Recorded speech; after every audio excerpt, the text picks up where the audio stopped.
방금 읽은 이 본문은 그 아브라함이 100세에 낳은 아들 이삭을 하나님께서 번제로 내게 드리라라고 요구하셨을 때 고민하는 흔적도 없이 믿음의 결단을 하고 하나님께 번제로 드리는 그런 그 믿음의 수준과 또 믿음의 어떤 그 온전함을 확인할 수 있는 아브라함의 인생에 있어서 가장 눈에 띄는 그런 사건이죠. 과연 믿음의 조상이라고 불리움을 받을 수 있을 정도로의 참 믿음의 탁월함과 또 순전함이 열심히 이 장면에 잘 표현되어 있습니다. 그러나 아브라함의 믿음이 처음부터 이와 같은 수준을 가지고 있었던 것이 아니다라는 것을 우리가 기억을 해야 됩니다. 지난 설교를 통해서 확인했던 바와 같이 아브라함의 아버지 데라는 우상을 섬기는 사람이었고요. 아브라함이 가나안 땅으로 오기에 데라가 오는 여정 가운데 하란에 이르기까지 사용이 되었고요. 그리고 아버지 데라가 죽은 다음에 하나님께서 아브라함에게 너는 본토 친척 아버지의 집을 떠나서 내가 내게 지시할 땅으로 가라.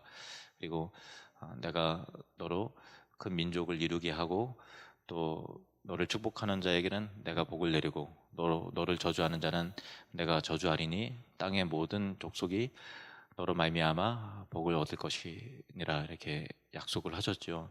그래서 그 약속의 말씀이 구체적으로 무엇을 의미하는지는 아브라함은 희미했고요. 그리고 하나님의 존재에 대해서도 명확하게 아는 지식이 아직 없었던 것입니다. 일종의 하나님의 어떤 현현에 대한 일종의 그 계시에 대한 확실함과 두려움과 또 그로 인해서 이제 갈 바를 알지 못하고 무작정에 떠났던 아브라함이죠.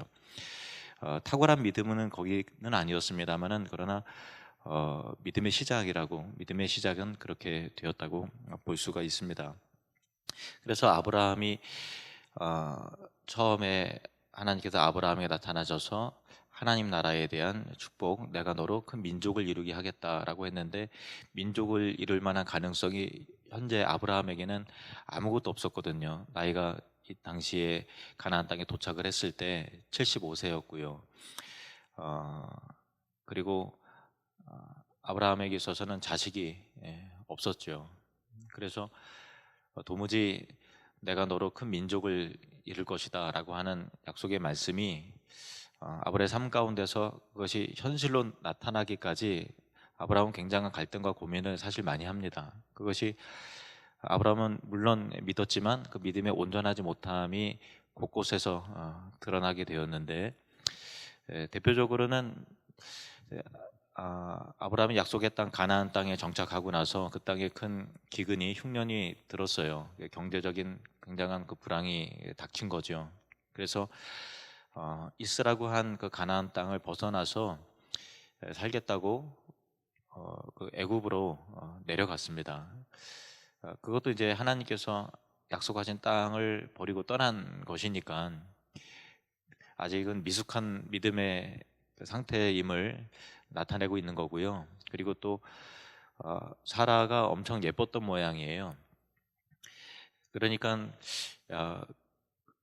그 당시에는 낯선 사람이 왔을 때 물건을 훔치기 위해서 그 소유를 빼앗기 위해서 그 생명을 죽이는 것을 우습게 여겼던 시대니까 그만큼 두려움이 앞섰겠죠. 그래서 당신이 너무 예쁘니까 당신 취하기 위해서 나를 죽을까가 염려게 되니까 당신이 내 아내라고 하지 않고 당신이 내 누이라고 그렇게 했으면 좋겠다 그렇게 얘기해요. 실제로는 사라가 아브라함의 이복 누이였습니다. 그러니까 누이는 맞긴 맞아요. 근데 이복 누이 그 당시에는 고대 사회 속에서는 혈통 유지를 위해서 친족 간에 더 가깝게는 가족 간에 결혼하고 하는 일들이 있었어요. 그 고대 사회 속에는 그런 일들이 비일비재했습니다. 그래서 이복 누이였지만 아내로 맞아들여서 이렇게 그 아브라함과 사라가 부부였는데 부부라는 것을 감추고 누이라고 해라라는 것 자체가 아브라함이 하나님의 약속의 말씀을 내가 너로 복을 주고 또 너를 축복하는 자에게는 내가 복을 내리고 너를 저주하는 자를 내가 저주할 것이다 하고 내가 너로 큰 민족을 이루게 하겠다라는 약속의 말씀을 생명을 염려했다는 것 자체가 온전히 아직 신뢰하지 못했다라고 하는 증거죠. 그래서 자기 나름대로 잔꾀를 쓰면서 살아낼 방법을 강구를 했던 것, 그러니까 가나안 땅을 등지고 애굽으로 떠났던 것, 그리고 아내 사라를 누이라고 속였던 것 등등이 좀 인본주의적인 그런 모습이 아직 있는 것이죠. 그리고 대표적으로는 인생 가운데 가장 큰 실수는 아시다시피 사라의 여종이었던 하갈을 취해서 이스마엘을 낳은 것이 가장 큰 그 비극의 시작이었습니다. 그러니까 하나님께서 약속의 아들을 안 주시니까 인간적인 방법을 사용을 해서라도 어떤 대를 이으려는 그런 마음이 앞섰던 것이죠. 그래서 나중에 이스마엘을 낳고 그 다음에 하나님께서 약속의 아들 이삭을 정말 주시고 나서 그 다음에 갈등이 그로 말미암아 더 크게 생겨나게 되는 것을 볼 수 있습니다.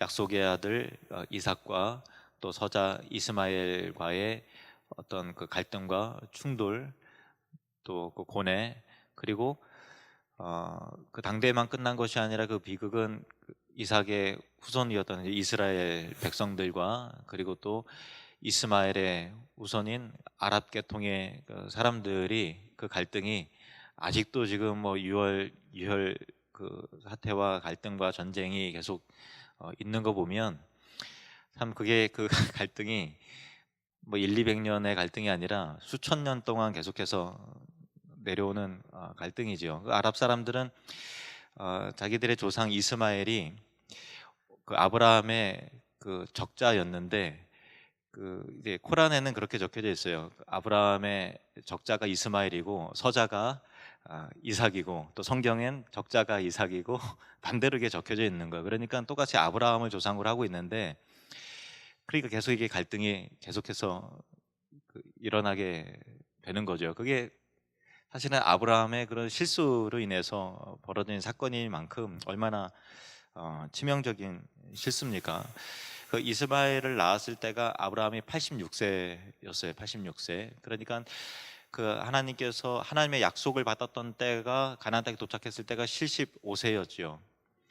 그래서 이스마엘이 출생했을 때의 뭐 10개월간을 좀 빼면 한 1년 정도 버티고 참다가 10년 정도 버티고 참다가 도저히 못 버티겠다.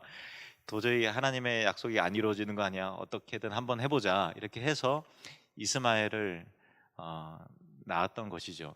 그러니까 아브라함도 믿음의 사람이었던 거 분명하지만은 그 흔들리는 그런 시점이 있었던 것이고 의심하는 시점도 있었던 것이고 또 약속은 받았는데 현실 가운데서 이루어지지 않으니까 참 다급해하고 인간적인 수단과 방법을 동원했던 부족했던 그런 모습들이 아브라함의 삶 가운데 나타나게 되었습니다. 그러니까 아브라함이 정말 그 아까 읽은 창세기 22장에 이삭을 100세에 낳은 아들인 이삭을 하나님께 드리는 그 믿음의 수준에 이르기까지 그냥 진공 상태에서 어느 날 갑자기 그 믿음이 뚝 떨어진 것이 아니라 한번 은혜 받고 아멘 할렐루야 한 것이 아니라 계속해서 다져지고 연단 받아서 거기까지 왔다라는 것을 우리가 꼭 기억을 해야 되는 것이죠.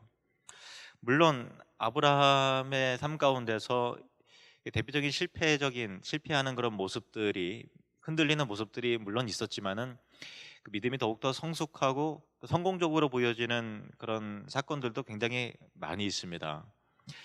예를 들면은 가나안 땅에 정착을 하고 애굽에 갔다가 나와서 많은 소유가 많아졌죠. 그래서 조카 롯 사이와의 그런 갈등 가운데서 선뜻 아브라함이 먼저 조카 롯에게 양보를 하고 너가 선택권을 먼저 주고 그렇게 한 것도 믿음의 측면이었고요. 그리고 여러 왕들의 그 전쟁의 소용돌이 가운데서 조카 롯이 포로로 이게 잡혀갔을 때 일개 족장이었음에도 불구하고 마음 가운데 담대함과 확신을 갖고서 집에서 길리운 종들을 수백 명을 데리고 가서 그 전쟁에서 담대히 싸워서 이기고 많은 포로들을 도로에게 끌고 찾아왔던 그런 것도 굉장한 그 믿음의 담대함이었고요. 또 하나님을 신뢰한 도전이었다라고 볼 수가 있습니다. 그리고 그 가운데서 하나님의 영원한 대제사장 멜기세덱을 만나고 또 10분의 1을 하나님께 드리고요.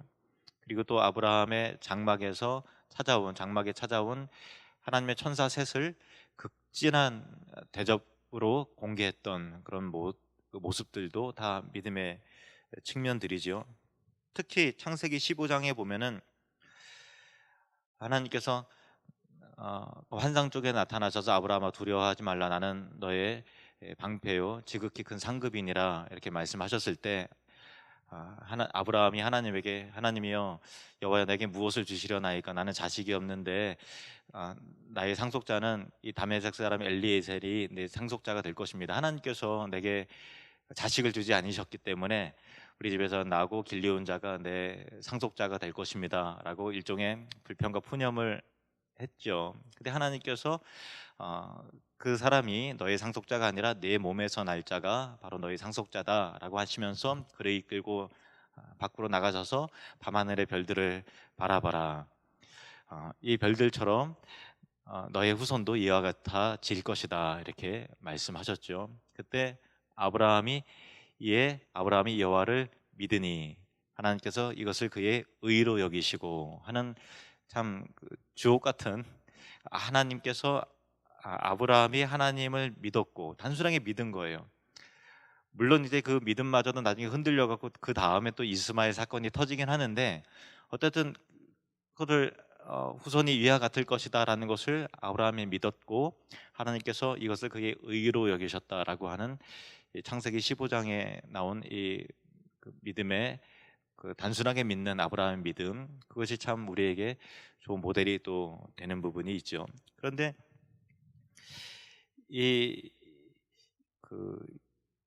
이러한 그 믿음의 그 시련과 또 연단과 아름다움과 어떤 성공적인 모습과 또 흔들리고 절망하는 모습들이 그냥 이루어진 것이 아니라 이런 눈치채셨겠지만 다양한 사건과 일들을 통해서 그 믿음이 벌었다라는 거예요. 그냥 어느 날 갑자기 시간이 지나니까 자라나다라는 것이 아니라 믿음을 연단하기 위해서 두려움에 떨 수밖에 없는 그런 상황, 경제적인 불황, 인간관계의 어려움. 뭐 예를 들면은 갈대아 우르로부터 조카 롯과 함께 이게 왔잖아요. 아버지 데라와 함께 조카 롯을 데리고 왔는데 조카 롯은 아버지가 일찍 죽었어요. 아버지가 하란인데 갈대아 우르에서 이미 죽었고 그것을 계기로 데라가 온 가족을 이끌고 가나안 땅으로 가야 되겠다라고 마음을 먹었죠. 그리고 아브라함은 자식이 없었어요. 롯은 아버지가 없었어요. 그래서 그 둘의 관계 가나안 땅에 아버지가 돌아가시고 딱 들어왔을 때 둘의 관계는 아버지와 아들과의 그런 그 관계였죠. 얼마나 서로 의지가 되고 얼마나 서로 사랑했겠어요. 얼마나 서로 신뢰했겠어요. 그런데 갈등이 일어나서 이렇게 헤어져야 되는 그런 상황 속에서 아브라함이 그 관계에서 오는 그 갈등 가운데 그것을 혈기로 하지 않고 믿음으로 반응하는 그런 모습들을 바라보면서 참 믿음이라는 것은 여러 가지 아픔과 시련 그 연단을 통해서 그 믿음의 진가가 드러나는 것이지 그냥 아멘 하는 그 한마디로 이루어지는 것이 믿음이 아니다라는 것들을 우리가 아브라함의 일생을 통해서 배우게 되는 것이죠. 오늘날도 우리도 하나님께서 믿음을 그냥 만들어 가시지 않고요. 아픔과 시련과 연단을 통해서 인생의 경제적인 어떤 불황기를 만나서 하나님을 의지할 수밖에 없고 약속은 있는데 현실은 그렇지 않은 거예요. 약속은 아브라함의 축복인데 현실은 너무 어려워요. 그런 괴리 속에서 믿음의 팽팽한 신앙과 현실 가운데에서의 어떤 갈등과 줄다리기 속에서 그렇게 믿음이 자라나는 것이죠. 사랑을 통한 단련과 어떤 건강의 괴로움과 또 자기의 어떤 나는 믿는다고 생각했는데 결과적으로는 내가 이때 너무 연약해서 신앙을 하나님을 부인하는 듯한 모습을 취했구나, 너무 얄팍했구나, 마치 아브라함이 자기 아내를 누이라고 속였던 것 같이 그런 얄팍하고 간사한 모습들을 우리 스스로에게 다 발견하면서 깜짝깜짝 놀람을 통해서 더 우리가 하나님 앞에 겸손해지게 되는 그런 그 과정을 겪게 되지요.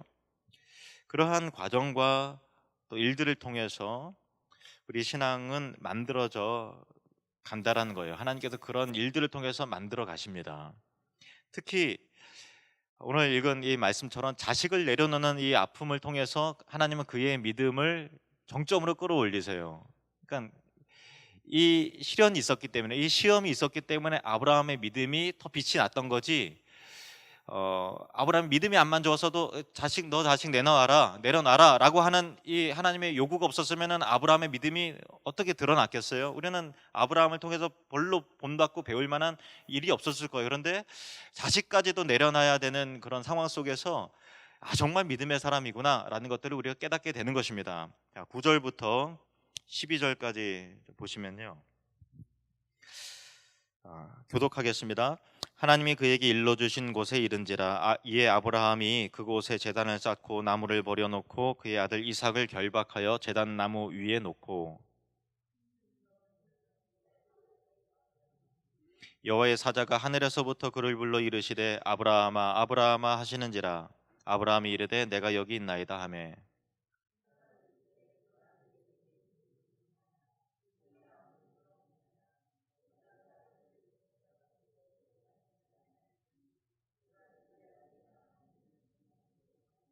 아멘. 이 자식을 드리는 이 사건을 통해서 하나님께서 결국 확인하시는 것이 내가 내 아들 내 독자까지도 내게 아끼지 아니하였으니 내가 이제야 내가 하나님을 경외하는 줄을 아노라 이렇게 돼 있어요. 그런데 이게 참 순종하기 정말 어려운 얘기죠. 왜냐하면 이성적으로 납득이 안 되잖아요. 왜 아들을 줬다 빼서요? 왜 아들을 왜 제물로 드리라 그래요? 이거는 하나님이 어떻게 이러실 수 있는 거지? 라고 하는 부분에 있어서 사실은 어떤 참 납득될 수 없는 요구를 하나님이 하시는데 아브라함이 그 시련을 통과했다는 것 자체가 정말 대단한 믿음이지요. 그 대단한 믿음을 통해서 하나님도 이 시련과 연단을 통해서 하나님 계속 지켜보시는 거예요. 어, 응원하시는 거죠. 아브라함이 이거를 잘 통과해야 될 텐데 하는 그런 마음이 있으신 거예요. 그리고 통과했을 때 누구보다 기뻤던 분이 바로 하나님이셨어요. 야, 이제 너가 너의 아들 독자라도 내게 아끼지 아니었으니까 내가 이제야 비로소 내 믿음이 진실한 믿음인지 내가 이제 알았다.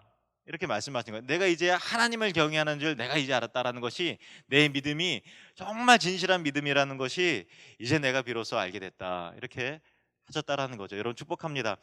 저와 여러분의 삶 가운데 언젠가 하나님께서 인정하실 만한 그런 믿음의 사람이 되시기를 주님의 이름으로 축원합니다.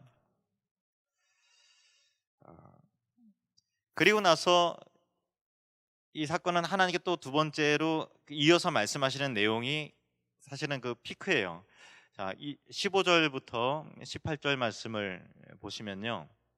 같은 이제 모리아 산의 상황입니다. 그 앞서 있는 말씀과 이어지는 내용인데 여호와의 사자가 하늘에서부터 두 번째 아브라함을 불러 이르시되 여호와께서 이르시기를 내가 나를 가리켜 맹세하노니 내가 이같이 행하여 내 아들 내 독자도 아끼지 아니하였은즉 내가 내게 큰 복을 주고 내 씨가 크게 번성하여 하늘의 별과 같고 바닷가의 모래와 같게 하리니 내 씨가 그 대적의 성문을 차지하리라. 18절 말씀은 같이 읽을까요? 시작. 또 내 씨로 말미암아 천하 만민이 복을 받으리니 이는 내가 나의 말을 준행하였음이라 하셨다 하니라. 아멘. 이 내 씨가 크게 번성하여 하늘의 별과 같고 바닷가의 모래와 같게 하리니 내 씨가 그 대적의 성문을 차지하리라. 또 내 씨로 말미암아 천하 만민이 복을 받으리니. 여러분 아시다시피 예수 그리스도를 의미하는 거죠. 갈라디아서에 보면은 이 씨가 약속된 메시아 예수 그리스도라는 것을 의미하고 있습니다. 그러니까 예수님의 약속을 모리아 산에서 아브라함이 이삭을 하나님께 드리고 하는 그 믿음이 확인한 다음에 하나님께서 주시는데, 이것이 독생자 예수 그리스도의 예표라는 것이 참 문맥 이 흘러가는 스토리 굉장히 재밌어요. 이삭이 먼저 하나님의 요구를 따라서 아들 독생자 독자를 하나님 앞에 아끼지 않고 드렸어요. 그리고 나서 하나님께서 인정하시는 거예요. 야, 너가 내 아들 독자를 내게 아끼지 않았으니 그 다음에 하나님께서 약속된 메시아를 통해서 천하 만민이 복을 얻게 해주실 것이다라는 내용은 구체적으로 뭐죠? 저는 지난주에 우리가 살펴봤던 요한복음 3장 16절 이 말씀이 생각이 나는 구절이에요. 한번 좀 보십시다. 요한복음 3장 16절 말씀. 시작. 하나님이 세상을 이처럼 사랑하사 독생자를 주셨으니 이는 그를 믿는 자마다 멸망하지 않고 영생을 얻게 하려 하심이라. 아멘. 어, 하나님이 세상을 이처럼 사랑하사 독생자를 주셨어요. 이는 그를 믿는 자마다 멸망하지 않고 영생을 얻게 하려 하심이라. 이것이 창세기 22장에 있는 내 씨로 말미암아 천하 만민이 복을 받으리니라고 하는 이 내용이에요. 이 그림이 16절하고 18절 말씀 두 구절을 보면 좀 더 명확하게 와닿죠. 16절 보시면은 이르시되 여호와께서 이르시기를 내가 나를 가리켜 맹세하노니 내가 이같이 행하여 내 아들 내 독자도 아끼지 아니하였은즉, 또 18절에 또 내 씨로 말미암아 천하 만민이 복을 받으리니 이는 내가 나의 말을 준행하였음이라 하셨다 하니라. 무슨 의미죠? 내가 이같이 행하여 내 아들 독자도 아끼지 아니하였으니까 나도 내 아들 아끼지 않겠다, 이런 의미죠. 그러니까 참 아브라함의 믿음을 통해서 하나님의 사랑과 예수 그리스도의 약속의 실현이 구체적으로 드러나는, 믿음을 통해서 예수 그리스도가 드러나고 믿음을 통해서 하나님의 구원의 역사가 나타나고 아브라함 믿음을 통해서 하나님의 영광과 행하실 일들이 밝히 드러나게 되는 그런 놀라운 이 모습이 이 창세기 22장 가운데 있습니다. 우리가 믿음이 성숙하게 되고 우리의 믿음이 드러나게 자라나게 되면, 하나님께 요구하시는 것 믿음을 통과하게 되면 반드시 드러나게 되는 것이 하나님의 영광이 드러나게 되고, 우리 믿음을 통해서 예수 그리스도가 드러나게 되고, 우리 믿음을 통해서 하나님께 행하시는 구원의 역사가 분명하게 드러나게 된다라는 것입니다.